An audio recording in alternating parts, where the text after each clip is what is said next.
बहुत सारा पैसा अपने मुल्क में ला के शुरू करते हैं आज की वीडियो।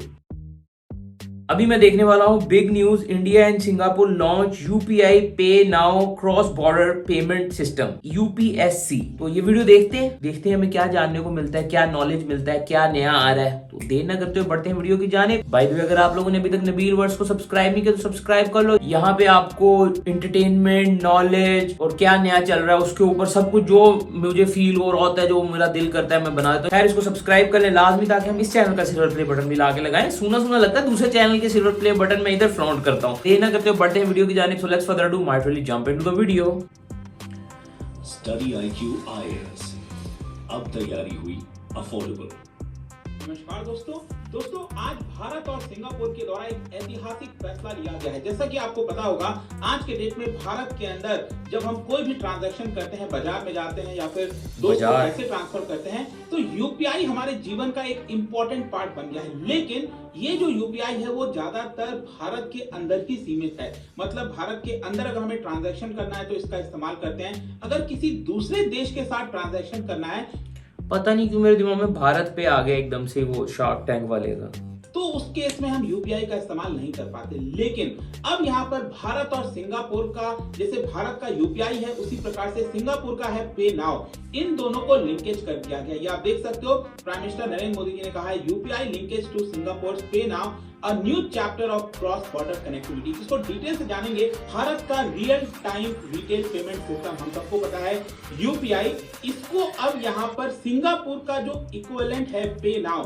उसके साथ लिंक कर दिया गया है। और ये लिंकेज जो है ये लॉन्च किया गया है आरबीआई के गवर्नर शक्तिकांत दास और मॉनेटरी अथॉरिटी ऑफ सिंगापुर, मतलब कि सिंगापुर में जो मॉनेटरी अथॉरिटी है उनके जो मैनेजिंग डायरेक्टर हैं रवि मेनन, उनके साथ मिलकर इसको लॉन्च किया गया। ये आप देख सकते हो, ये रिलीज किया गया था कि यहाँ पर जो शक्तिकांत दास हैं, गवर्नर है आरबीआई के, और ये वहां की मॉनेटरी अथॉरिटी जो हो गई, और साथ ही साथ दोनों देश के जो पीएम हैं, भारत के प्राइम मिनिस्टर नरेंद्र मोदी जी और वहां के जो बिल्कुल उस वे में वीडियो बनाई गई जिस वे में टीचर्स हमें गाइड नहीं कर रहे थे, लाइनें मारी जा रहा है, तो अच्छा लग रहा मुझे ये टाइप। प्राइम मिनिस्टर हैं, दोनों यहाँ पर प्रेजेंट थे, मतलब वीडियो कॉन्फ्रेंसिंग के द्वारा इसको लॉन्च किया गया है। तो क्वेश्चन ये है सबसे पहला कि ये यूपीआई क्या है और ये पे नाउ क्या है। देखो, यूपीआई तो हम सब जानते हैं भारत के अंदर ये मोबाइल बेस्ड, यहाँ हम मोबाइल से इसका ट्रांजैक्शन कर सकते हैं। फास्ट पेमेंट सिस्टम है जो कि राउंड द क्लॉक, मतलब 24 घंटे में कभी भी आप वीपीए के माध्यम से, वर्चुअल पेमेंट एड्रेस के माध्यम से, जैसे ईमेल आईडी होता है उसी प्रकार से आपको बताया कि इसके अंदर भी एक वर्चुअल आईडी बनता है, और या फिर आपका जो नंबर है, मोबाइल नंबर है, उसके माध्यम से आप किसी को भी पैसा ट्रांसफर कर सकते हो। और जब पैसा ट्रांसफर कहने का मतलब है कि पर्सन टू पर्सन या फिर पर्सन टू मर्चेंट, अगर आप कहीं बाजार जाते हैं, वहां पर कोई चीज खरीदते हैं तो कर सकते हैं। इसका सबसे बड़ा इंपॉर्टेंट फायदा यह है कि एक तो जल्दी हो जाता है, और साथ ही साथ जो रिस्क होता है बैंक अकाउंट शेयर करने का, वो भी आपको नहीं करना पड़ता। आपको सिर्फ अपना मोबाइल नंबर या फिर जो वर्चुअल प्राइवेट एड्रेस है, पेमेंट एड्रेस है, वो शेयर करना होता है। लेकिन जो सिंगापुर का पे नाउ है, देखिए ये भी भारत का यूपीआई जैसा ही है, मतलब भारत में जैसे यूपीआई है वैसे वहां पर भी, लेकिन इसमें एक्स्ट्रा बेनिफिट है। सिंगापुर का जो पे नाउ है वहां पर बैंक के साथ साथ जो नॉन बैंक फाइनेंशियल इंस्टीट्यूशंस हैं उनके भी पैसे आप ट्रांसफर कर सकते हैं। फिर इसके साथ यहाँ पर ये भी बताया जाता है कि जैसे भारत में आपको वीपीए चाहिए, वर्चुअल पेमेंट जो एड्रेस है वो चाहिए, वहां पर क्या है ना कि सिंगापुर का जो नेशनल रजिस्ट्रेशन आइडेंटिटी कार्ड है, जैसे एक तरह से आप यूं समझिए कि भारत का आधार नंबर, तो उसी प्रकार से वहां का इस नंबर से भी आप पेमेंट ट्रांसफर कर सकते हो। तो वहां पर भी काफी सहूलियत है, भारत के अंदर भी यूपीआई का काफी सहूलियत है। अब क्वेश्चन ये है कि इसका लिंकेज क्या है। इसका लिंकेज का मतलब कि सिंगापुर का पे नाउ सिर्फ वैसे वाकई इनको लिंक करने का फायदा क्या है? यहाँ तो सिंगापुर जाके आप पेमेंट कर रहे हैं इंडियन, या सिंगापुरी आगे इंडिया में पेमेंट कर रहा है, तभी फायदा होगा, और क्या फायदा होगा? सिंगापुर में ही चलता है और भारत का यूपीआई सिर्फ भारत में चलता है, तो क्यों नहीं यहाँ पर दोनों को क्यों नहीं? अगर सिंगापुर में कोई बैठा व्यक्ति अगर वो भारत पैसे ट्रांसफर करना चाहता है तो वो भी कर सकता है, और अगर भारत में बैठा कोई व्यक्ति है सिंगापुर पेमेंट ट्रांसफर करना चाहता है वो भी कर सकता है। ध्यान रखिएगा, ये मैं पेमेंट ट्रांसफर यूपीआई की बात कर रहा हूं, मतलब कि भारत में लोग यूपीआई इस्तेमाल कर रहे हैं तो इसके माध्यम से सिंगापुर पैसा भेज सकते हैं, और सिंगापुर में जो लोग हैं जिसका पे नाउ का इस्तेमाल कर रहे हैं तो वो उसके माध्यम से भारत के यूपीआई में पैसा ट्रांसफर कर सकते हैं, इसके माध्यम से पैसा ट्रांसफर कर सकते हैं। तो बेसिकली क्या है ना कि इस समय आपको पता होगा कि ये G20, क्योंकि इस समय भारत की प्रेसिडेंसी है, इस समय रोटेशनल मेंबरशिप है भारत के पास G20 का, और इसकी वजह से G20 का इस साल का जो एक मेन एम है वो है फाइनेंशियल इंक्लूजन प्रायोरिटीज, मतलब कि चीपर और ट्रांसपेरेंट मैनर में जल्दी से जो क्रॉस बॉर्डर पेमेंट होता है वो कर सकें, और कहीं ना कहीं G20 को देखते हुए इसको लागू किया गया। लेकिन आपके मन में एक और क्वेश्चन आ सकता है कि सिंगापुर तो G20 का मेंबर नहीं है, तो ध्यान रखिएगा भले ही सिंगापुर G20 का मेंबर नहीं है, लेकिन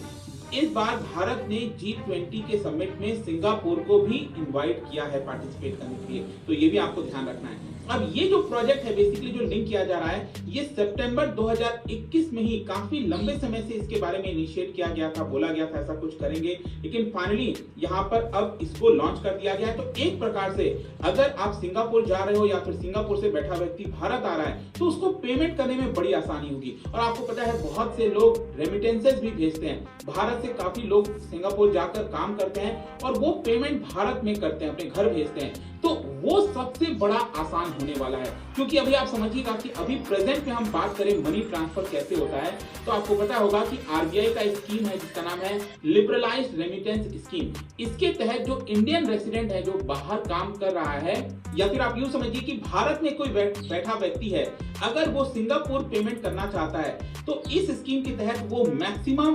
$250,000 $2.5 लाख वो सेंड कर सकता है, मतलब भारत से सिंगापुर सेंड कर सकता है। लेकिन ये सेंड करने में उसको बहुत सारी प्रॉब्लम्स आती हैं, उसको कई सारे जो पेपर वर्क हैं, फॉर्म्स हैं, बैंक का फिल करना पड़ता है, और बैंक यहाँ पर फॉरेन एक्सचेंज कोड भी देता है। कहने का मतलब यह है कि अगर आप भारत से सिंगापुर पैसा ट्रांसफर करोगे तो एक्सचेंज रेट का भी तो चार्जेस लगेगा, आपको वहां पर कुछ पेमेंट का चार्जेस लगेंगे, तो वो आपको देना होता है। जो छोटे अमाउंट ट्रांसफर करते हैं सिंगापुर में लोग, मान लो भारत से आपने 20,000 ट्रांसफर किया सिंगापुर में, तो उसके लिए बहुत सारा हैवी चार्जेस आपको देना पड़ता है, नियरेस्ट बैंक आपको जाना पड़ता है, वो सारी चीजें फुलफिल करते हैं। वो कट ऑफ हो जाएगा। क्या करता है स्विफ्ट सिस्टम के माध्यम से, स्विफ्ट सिस्टम वही याद होगा आपको, नीरव मोदी वाला जो पूरा केस हुआ था उस समय इसकी काफी चर्चा हुई थी।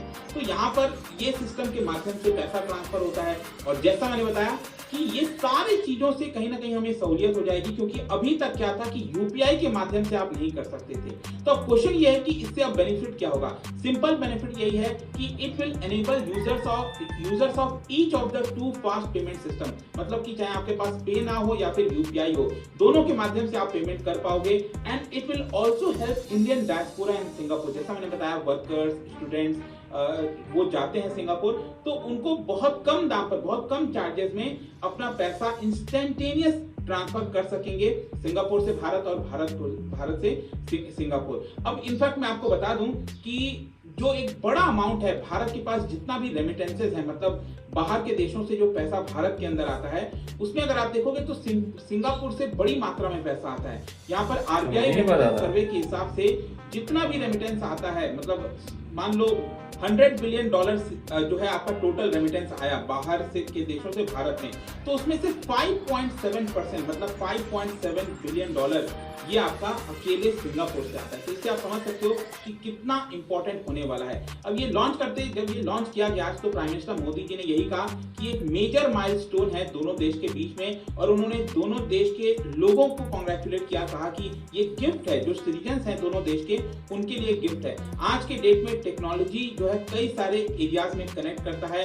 फिनटेक, फाइनेंशियल टेक्नोलॉजी जो है वो बहुत इंपॉर्टेंट रोल प्ले कर रही है लोगों को कनेक्ट करने में। फाइनेंशियल टेक्नोलॉजी मतलब ये जो टेक्नोलॉजी से मुझे स्काईनेट याद आ गया, पता नहीं क्यों एकदम से।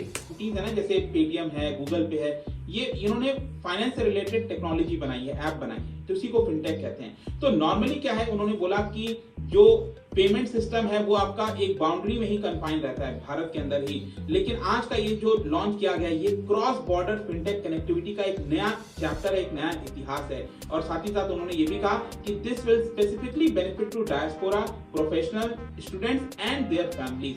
तो ये होने वाला है। और इसके साथ साथ उन्होंने ये भी कहा कि बहुत सारे एक्सपर्ट्स का मानना है कि बहुत ही जल्द जो डिजिटल वॉलेट ट्रांजैक्शन है वो कैश ट्रांजैक्शंस को भी ओवरटेक कर लेगा।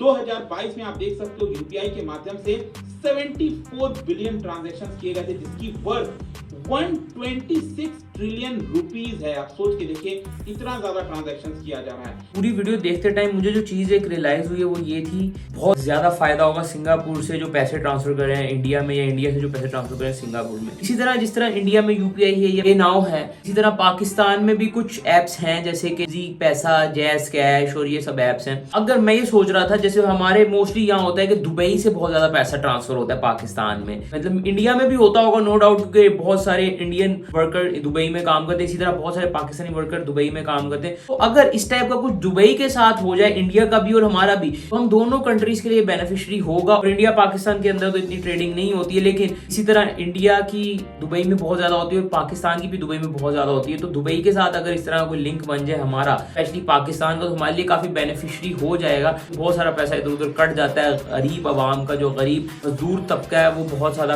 काम कर रहा है बाहर कंट्रीज में, तो उनके लिए काफी ये हार्ड हो जाता है पैसे भिजवाना। ओवरऑल वीडियो ठीक थी, थोड़ी ड्रैग थी, थोड़ा छोटी वीडियो में सारा नॉलेज ट्रांसफर किया जा सकता है। बहुत सारी चीजें 2-2, 3-3 बार रिपीट की जा रही थी। ओवरऑल काफी कुछ जानने को मिला। एंजॉय करें, लाइक करें अगर और इस तरह की वीडियोस के रिव्यूज देखना चाहते हैं या रिएक्शन देखना चाहते हैं। Do subscribe, be verse, enjoy life, stay blessed, happy bye, take care, piece.